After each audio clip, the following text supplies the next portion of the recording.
وہ طالب علم جو بلا کسی استاد کی سرپرستی پہ رہتا ہے، اس کی مثال یتیم بچے کی ہوتی ہے۔ ظاہر ہے یتیم بچے کا کوئی سرپرست نہیں ہے، اب وہ خود اپنی مرضی کے مطابق زندگی گزارتا ہے، جس کی وجہ سے اس کو کہیں کامیابی ہوتی ہے، کہیں ناکامی بھی ہوتی ہے، کامیابی کم ناکامی زیادہ ہوتی ہے۔ میرے عزیز بھائیوں، آج کی اس الوداعی نشست میں شرکت کے بعد ماشاءاللہ بہت ہی خوشی اور مسرت ہوئی، اور محسوس ہوا کہ جو باتیں کہی جا رہی ہیں ان پر الحمدللہ عمل ہو رہا ہے۔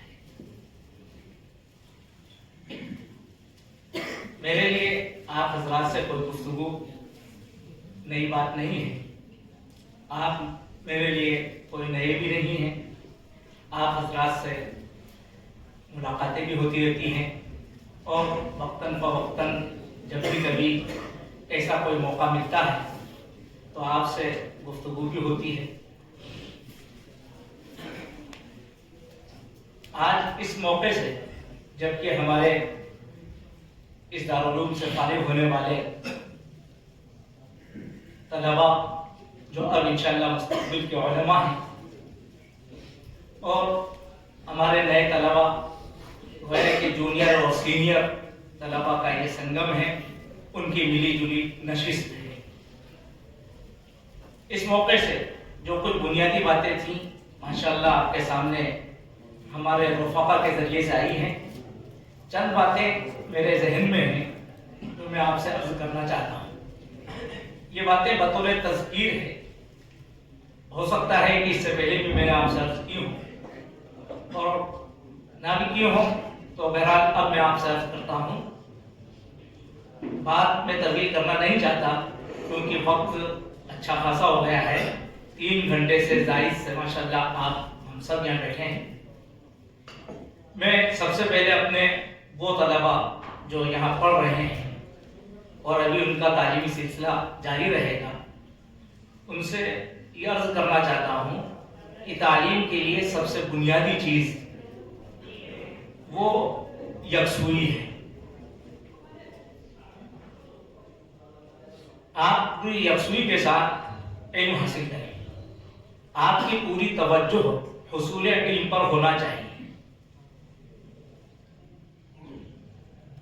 آپ یہاں رہ کر آپ کا مستقبل میں جو بھی کچھ ارادہ ہو وہ آپ کو مبارک، لیکن جب آپ دارالعلوم میں آ گئے ہیں اور آپ نے اس علم کے راستے کو اختیار کر لیا ہے تو اس میں آپ اسی وقت کامیاب ہو سکیں گے جب آپ پوری یکسوئی کے ساتھ، پوری توجہ کے ساتھ آپ یہاں علم حاصل کریں۔ یہاں رہتے ہوئے آپ کسی دوسری سرگرمی میں ہوں، کسی کالج کی، کسی یونیورسٹی کی، یا ذاتی اور انفرادی اس موبائل کے دور میں کوئی اور سرگرمی ہو، تو وہ آپ کی تعلیم کے لیے بہت زیادہ مفید ہے۔ آپ کوئی سرگرمی اگر کسی مجبوری میں اختیار کرتے ہیں تو آپ اس کے سلسلے میں اپنے بڑوں سے ضرور مشورہ کریں کہ اس سرگرمی کو آپ کیسے نبھا سکتے ہیں۔ آپ کی پوری توجہ، آپ کی پوری توجہ وہ آپ کی تعلیم پر ہونا چاہیے۔ یہاں کا جو درس کا نظام ہے، درسی کتابیں ہیں، اس پر آپ کی پوری توجہ ہونا چاہیے۔ اگر آپ ایسا نہیں کرتے ہیں تو میرے عزیزوں، آپ جب یہاں سے فارغ ہوں گے آپ کو کمی کا نہیں بڑی بھاری کمی کا احساس ہوگا۔ اس لیے بس میں ایک بات تو آپ سے یہ عرض کرنا چاہتا ہوں جو ابھی طلباء زیر تعلیم ہیں ان سے خاص طور سے، کہ وہ یکسوئی کے ساتھ تعلیم حاصل کریں۔ دوسری ایک اہم بات ان سے یہ بھی میں عرض کرتا ہوں کہ وہ یہاں رہتے ہوئے کسی ایک استاد کو ضرور اپنا سرپرست بنائیں، بغیر کسی سرپرستی کے وہ یہاں کا تعلیمی مرحلہ نہ گزارے۔ ظاہر ہے ندوۃ العلماء آپ جانتے ہیں، طلباء کا ماشاءاللہ ایک ایک بڑی تعداد طلبا کی ہے. اساتذہ جو مشغول رہتے ہیں وہ بھی آپ جانتے ہیں.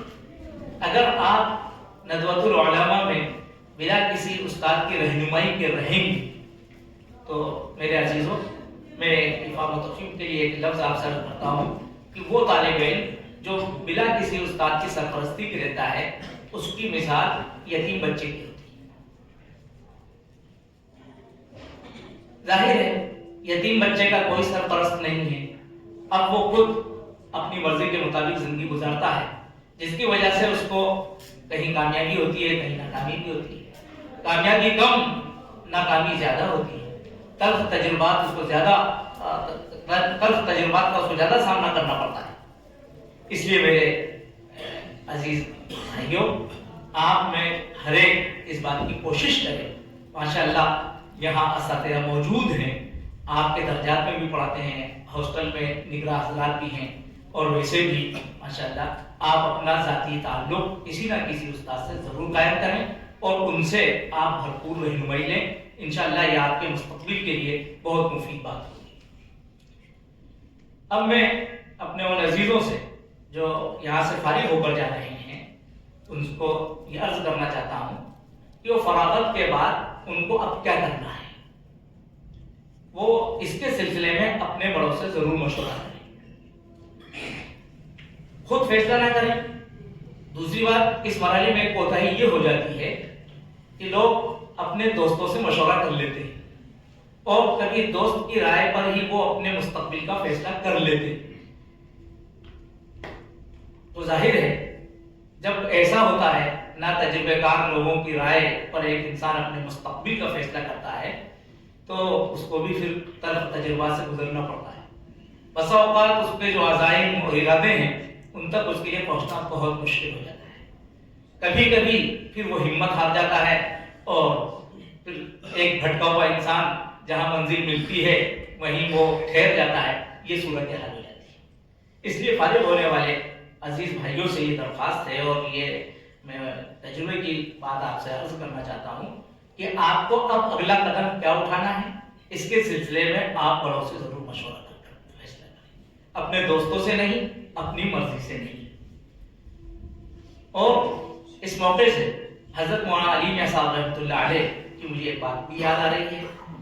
انہوں نے ہمیں بھی نصیحت کی تھی اور ہم سے بڑوں کو پہلوں کو بھی وہ نصیحت کرتے تھے اور انہی کی اس نصیحت کو ان کے چھوٹے اپنے چھوٹوں کے سامنے، اپنے بھائیوں کے سامنے دہراتے ہیں. اور وہ بہت تجربے کی بات ہے کہ فارغ ہونے کے بعد ایسا نہ ہو کہ ہم اپنے آپ کو بالکل فارغ سمجھیں. یہ تو علم کی ایک کنجی آپ کو دی گئی ہے.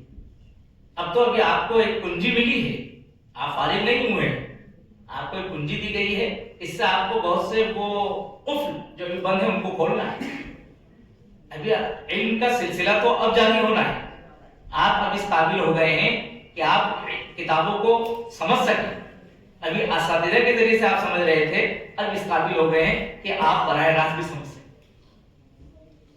اس لیے اپنے آپ کو اس طور پر فارغ نہ سمجھیں کہ ہم بالکل فارغ ہو گئے ہیں اور ہم علم کی ایک منزل کو چھو لیا ہے اور اب ماشاءاللہ علماء کے صف میں کھڑے ہو گئے ہیں اور بس اس پر انسان اکتفا کر لیں. یہ نہیں ہونا چاہیے. دوسری ایک بات حضرت فرمایا کرتے تھے کہ دیکھیے فارغ ہونے کے بعد وہ اپنے الفاظ میں کسی اللہ والے کے ہاتھ میں ہاتھ دے دیجیے، یعنی کسی کو بڑا ضرور بنا کر رکھیے. آپ فارغ ہونے کے بعد بالکل ایسے نہ ہو جائیں جیسے کٹی پتنگ ہوتی ہے. ٹھیک ہے، کٹی پتنگ جب کٹتی ہے تو بظاہر ایسا لگتا ہے کہ اس کی پرواز اور ہو گئی، لیکن اس کا انجام نیچے گر جاتی ہے. اسی طرح سے وہ طلبا جو فارغ ہونے کے بعد اپنے بڑوں سے وابستہ نہیں ہوتے اور اپنے مرضی کے مطابق وہ زندگی بسر کرتے ہیں تو پھر ان کا زیادہ فیض عام نہیں ہو پاتا. اس لیے کسی نہ کسی بڑے سے، جہاں آپ کی طبیعت مطمئن ہو، جہاں آپ سمجھتے ہیں کہ یہ امین بھی ہیں اور ناصح بھی ہیں، قرآن مجید نے یہ اوصاف بتلائے ہیں، اپنے سے کسی سے رہنمائی لینے کے لیے امین بھی ہو، ناصح خیر خواہ بھی ہو، تو آپ جس میں بھی یہ محسوس کرتے ہیں اور اللہ کا فضل ہے ایک بڑی تعداد ہمارے بڑوں کی ایسی موجود ہے جن سے آپ رہنمائی لے سکتے ہیں. ان سے ضرور وابستہ رہیے گا، تو انشاءاللہ آپ کا مستقبل کامیاب ہوگا اور آپ آگے بڑھتے رہیں۔ اور یہ جو ماشاءاللہ مجالس ہوتی ہے، یہ مجالس جو ابھی تو سالانہ نشست ہو رہی ہے، لیکن اس کے علاوہ جو ہماری نشستیں ہوتی رہتی ہیں، ان سب کا ایک بنیادی مقصد یہ ہوتا ہے کہ یہ باہمی تعارف، ایک دوسرے کو پہچانے۔ اور ایک دوسرے کو پہچاننے کا مطلب یہ نہیں ہے کہ ان کا نام جانے، ان کا شہر جانے، اسی پر اکتفا نہیں ہوتی، بلکہ یہاں پہچاننے کا تعارف کا مطلب یہ ہوتا ہے کہ ہم ایک دوسرے کی صلاحیتوں سے واقف ہیں۔ اب جو یہاں صلاحیتوں سے ایک دوسرے سے واقف ہوں گے تو اب ان صلاحیتوں کا ہم ایک دوسرے کے معاون بنیں۔ اس تعارف کو تعاون کی شکل میں انشاءاللہ ہمیں بدلنا ہے۔ ایک دوسرے کا تعاون، یہاں بھی ندوۃ العلماء میں بھی ایک دوسرے کا تعاون، جو ماشاءاللہ انگریزی اچھے جانتے ہیں وہ دوسرے بھائیوں کو انگریزی سکھلائیں، جو عربی اچھی جانتے ہیں وہ دوسروں کو عربی سکھلائیں، جن کی اردو اچھی ہے وہ دوسروں کو اردو سکھلائیں۔ یہ تعارف صرف اس مجلس تک محدود نہ رہے، بلکہ تعاون کے اندر، دینی تعلیمی تعاون کے اندر بدلنا چاہیے۔ یہ تو ان بچوں کے لیے ہے جو یہاں زیر تعلیم ہے، اور آپ بڑوں کے لیے یہ ہے کہ یہ آپ کا تعارف اب منی پور میں بھی دینی تعاون کی شکل میں بدلنا چاہیے۔ یہاں سے فارغ ہونے کے بعد جس طرح جس محبت کے ساتھ آج یہاں ہم سب جمع ہیں، بالکل ایک بھائی کی طریقے سے اور ایک عزیز دوسرے عزیز کی طرح سے ہم یہاں بیٹھے ہوئے ہیں، یہ دینی تعاون وہاں عملی شکل میں نظر آنا چاہیے۔ وہاں ہم اسی طرح سے ایک دوسرے کے معاون بنے، کوئی مدرسے میں کام کرتا ہے، کوئی اسکول کا آغاز کرتا ہے، کوئی دینی اور سرگرمی میں سے منسلک ہوتا ہے، ایک دوسرے کا تعاون، ایک دوسرے کے قدر۔ اور جو لوگ فارغ ہو کر جا چکے ہیں اور ماشاءاللہ وہاں بہت اچھا کام کر رہے ہیں، فوزلہ مدرسہ انہوں نے شروع کر دیا ہے ماشاءاللہ، ایک مدرسہ نور الاسلام سے ایک بڑی تعداد طلبہ کی آنے لگی ہے۔ تو ان اداروں کو تعاون کریں، اس کو آپ اپنے ذمہ داریوں میں، اور ایک لفظ کہوں تو یقین بھیجنا ہوگا، آپ اپنے فرائض میں آپ اس کو شامل کریں کہ ہم ایک دوسرے کا تعاون کریں گے۔ اور تعاون کا مطلب خاص طور سے وہی ایک دوسرے تعاون کا تعاون کریں گے، اس کا مطلب یہ نہیں ہے کہ ہم صرف ندوے کا نعرہ لگائیں گے اور سب صرف ندوی فوزلہ ایک دوسرے کا تعاون کریں گے۔ ہمیں ہمارے پیش نظر تو اصل تو دین ہے، دینی کاوشوں میں ندوی فوزلہ بھی آپس میں ایک دوسرے کا تعاون کریں گے، اور جو دوسرے مدارس کے فوزلہ ہیں ان کا بھی ہم تعاون کریں گے۔ کوئی ایک نیا میدان ندوے کا نہیں، ندوے کا نعرہ نہیں لگائیں گے، ہمیں اصل تو دین کا نعرہ لگانا ہے۔ اور ندوۃ العلماء دیوبند اور جتنے بھی تحریکی تنظیمی اور جو بھی کام ہیں، ان سب کی حیثیت وسائل کی ہے، مقصد اللہ کا دین ہے۔ اللہ کے دین کے احیاء، اس کی نشر و اشاعت کے لیے ہم سب مل کر کوشش کریں گے، اور ایک دوسرے کا تعاون، جب ہمارے درمیان میں تعارف ہے تو اس کو تعاون میں بدلیں گے، اور جو دوسرے علماء ہیں ان کے ساتھ بھی مل جل کر ہمیں کام کرنا ہے۔ یہ نہیں ہے کہ جو ہمارے ندوۃ العلماء کا فارغ ہے وہ تو ہمیں ہر دل عزیز ہے، اور اگر کسی دوسرے مدرسے کا فارغ ہے تو اس کی طرف ہم ادنا سا بھی التفات نہیں کرتے۔ یہ نہیں ہونا چاہیے، ندوے کا منہج یہ نہیں ہے، ندوۃ العلماء کا منہج یہی ہے کہ یہ سب چیزیں وسائل کی ہیں، نصاب تعلیم یہ سب وسائل کی چیز رکھتے ہیں، مقاصد نہیں ہے۔ اس لیے ان میں سے کسی پر اصرار بھی نہیں کیا جاتا، اور کہ بس یہی حق ہے۔ جماعت کا کام بہت اچھا ہے، جو لوگ جماعت کے کام سے منسلک ہیں ہمیں ان کا تعاون کرنا ہے، ہمیں وقت ملتا ہے تو ہم بھی اس میں جائیں گے، نہیں جا سکتے ہیں تو جو لوگ جا رہے ہیں ان کا تعاون کریں گے، ان کے لیے دعائیں کریں گے۔ دارالعلوم دیوبند کے جو فوزلہ ہیں، ٹھیک ہے، ہم ان کا تعاون کریں گے، ان کے ساتھ اگر ہم کام کر سکتے تو ان کے ساتھ کام کریں گے، نہیں کر سکتے ہیں ان کے ساتھ تو ان کے لیے دعائیں خیر کریں گے۔ تو اس وسعت ذہنی اور فکری کے ساتھ ہمیں میدان عمل میں اترنا ہے۔ انشاءاللہ ان باتوں کو ہم ملحوظ رکھیں گے تو مستقبل انشاءاللہ کامیاب ہوگا۔ اور اس مجلس میں ایک چیز کا مجھے تو اور احساس ہو رہا تھا، لیکن اس کا وقت بھی نہیں تھا اور میں اس سے پہلے توجہ بھی نہیں دلا سکا، کہ خاص طور سے ہمارے وہ فضلہ جو اب فارغ ہو رہے ہیں، اچھا ہوتا کہ ان کے عزائم بھی ہمارے سامنے آتے، وہ کیا عزائم لے کر جا رہے ہیں، کیا ارادہ لے کے جا رہے ہیں، کیا نیت لے کر جا رہے ہیں، کیا کریں گے، وہ بھی سامنے آتا تو بہت اچھا ہوتا۔ اس محفل میں سنتے، کوئی بات ایسی ہوتی جس کی رہنمائی کی جا سکتی تو رہنمائی کرتے، نہیں تو کم سے کم ان کے عزائم سے چھوٹوں کو رہنمائی ملتی، ان کے حوصلے بھی بڑھتے کہ ہمارے بڑے یہ عزائم لے کر جا رہے ہیں، ہم بھی عزائم کو صحیح رخ دیں۔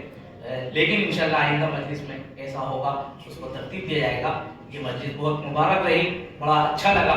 3 گھنٹے سے زائد ماشاءاللہ ہم لوگ بیٹھے رہے, لیکن وقت کا احساس بھی نہیں ہوا, ادنا سے گرانی بھی نہیں ہوئی. میں سمجھتا ہوں کہ آپ لوگوں کی برکت اور اس کی قبولیت کی علامت ہے کہ یہ اتنا طویل وقت وہ لگتا ہے کہ چند ساعتوں کے اندر گزر گیا ہے. بس اللہ اس کو قبولیت سے نوازے. آپ سب کو اللہ سرفرازی و بلندی عطا فرمائے, اور اللہ اس ادارے کی حفاظت فرمائے اور اس کو خوب ترقی عطا فرمائے. آمین یا رب العالمین. اور انشاءاللہ اس مجلس میں ہمارے اپنے بڑے مولانا عبد المصور صاحب تشریف فرمائے. انشاءاللہ میں ان سے ہی درخواست کروں گا کہ ان کی دعا پر اس مجلس کا اختتام ہوگا.